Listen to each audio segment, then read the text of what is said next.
Hi guys, we're going to do a couple more derivative videos here. Here I'm going to introduce the chain rule.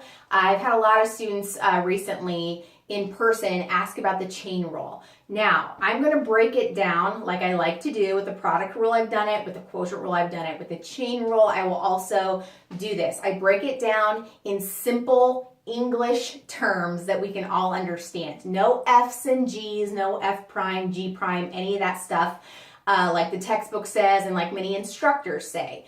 So when I look at the chain rule, first of all, a situation that involves the chain rule is going to have layers of stuff going on. That's how I think of it. So as you can see this function, we have an expression inside the parentheses, and then we have a fourth power outside the parentheses. So I think of it as like layers of stuff. We're always going to work from the outside inward when we do the chain rule. And the way it goes in my head is you take the derivative of the outside, leaving the inside the same. That's your first step. Derivative of the outside, keep the inside the same.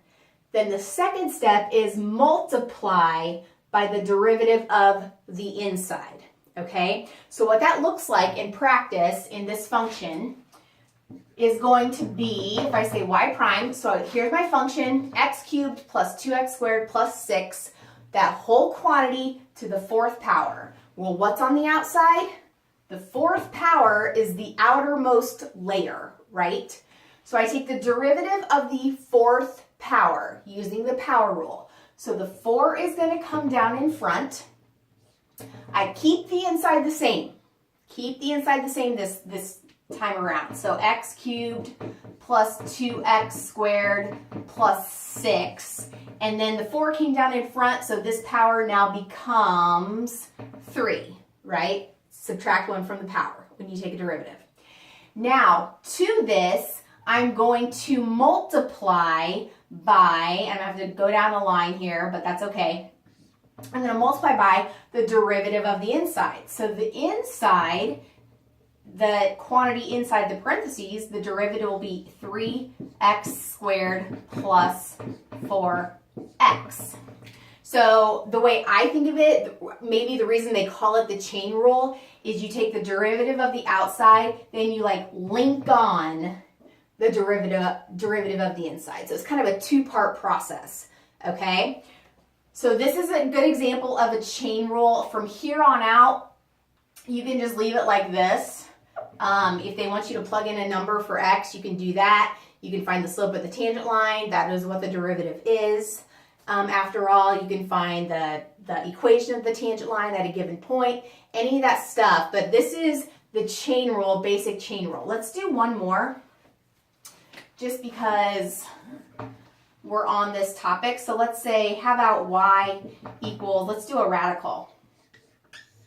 Square root of x cubed plus 5x. Now, key thing here, we still have an outside and an inside, right? We have an inside expression. What's the outermost layer? The radical, the square root, if that makes sense, right? So what I will almost always do in this situation is rewrite this as the quantity x cubed plus 5x.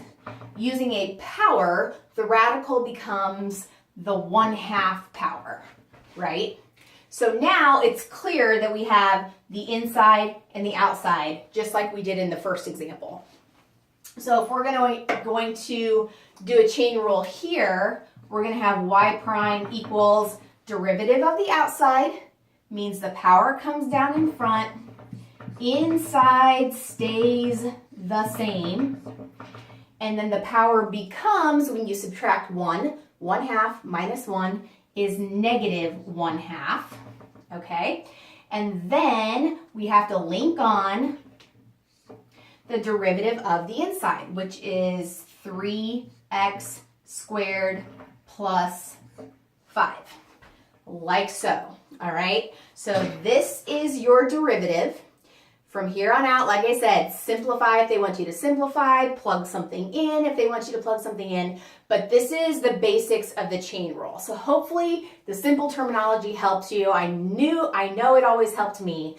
Enough with the F's and G's already, right? So keep coming back, leave comments if you have questions. I promise I will get to them as soon as I can and answer any questions you have. So hope that helps. Thanks.